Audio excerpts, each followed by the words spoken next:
All right, let's dive into a really wild story of deception from the classic 16th century Chinese epic, Journey to the West. It's basically a masterclass in how to pull off the ultimate con, and it's got a monstrous twist. So our whole story really boils down to this one question. It seems simple, right? But how do you actually convince a powerful ruler of a lie that is completely impossible? Well, it turns out you need a plan that's as brilliant as it is terrifying. So first up, let's meet our bad guy, the yellow-robed monster. And his goal is, honestly, kind of weirdly normal for a monster. He wants to march into the Baoxiang kingdom, meet the king, and get the official stamp of approval as the royal son-in-law. There's just one tiny problem.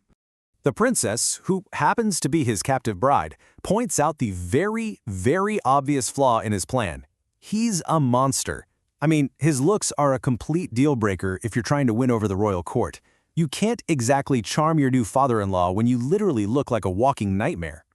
So, what does he do? He just changes. With a little bit of magic, the monster gives himself a shake, and poof, he goes from this hideous beast to a nobleman so handsome he could charm pretty much anyone. Problem solved, right? What's so incredible here is the sheer confidence of it. He doesn't just look human, he makes himself look perfect. It's a pretty scary reminder of how easily a monstrous reality can be hidden behind a beautiful face.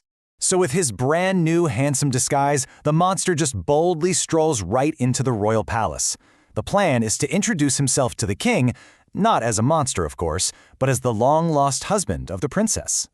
But the king is no fool. When this stranger shows up, looking, and the book says, as beautiful as Panon, who was a real historical figure famous for being ridiculously good-looking, the king's alarm bells start going off. This guy seems almost too perfect. So the monster realizes he needs more than a pretty face.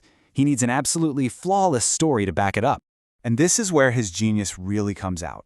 He doesn't just make up a backstory, he weaves this incredible four-part lie that is just masterful. First, he says he's a hunter who heroically saved the princess from a tiger years ago. And then comes the truly cruel twist. He points right at the innocent monk, Tang Monk, who's just visiting the court, and accuses him of being that exact tiger in disguise.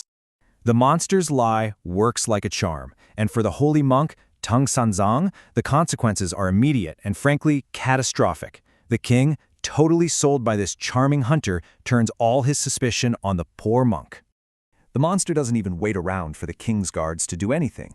He just points his finger, casts a quick spell, and in a single instant the monk's entire form is horrifically twisted. And this is the absolute core of the deception.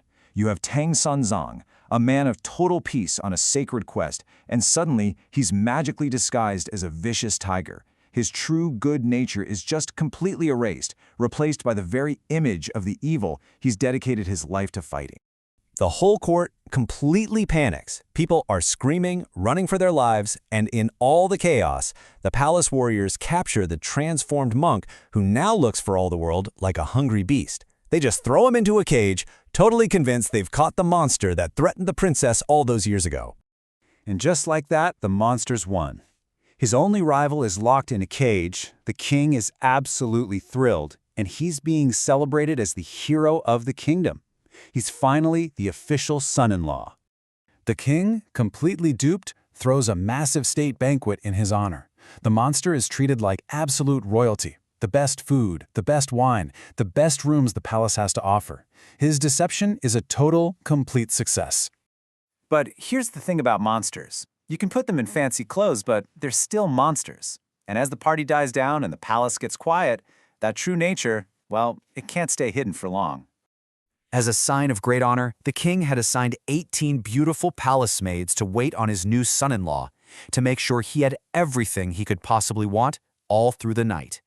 And this is where the story takes its darkest turn. After midnight, when nobody's watching, the monster's ferocious instincts just take over. He drops the act, reveals his true self, and devours every single one of those 18 maids. The celebrated hero is actually a killer, and his perfect disguise just let a massacre happen right inside the palace wall. And that's exactly where this chapter leaves us. The only person who could have seen through the whole lie is trapped in a cage, looking like a beast himself.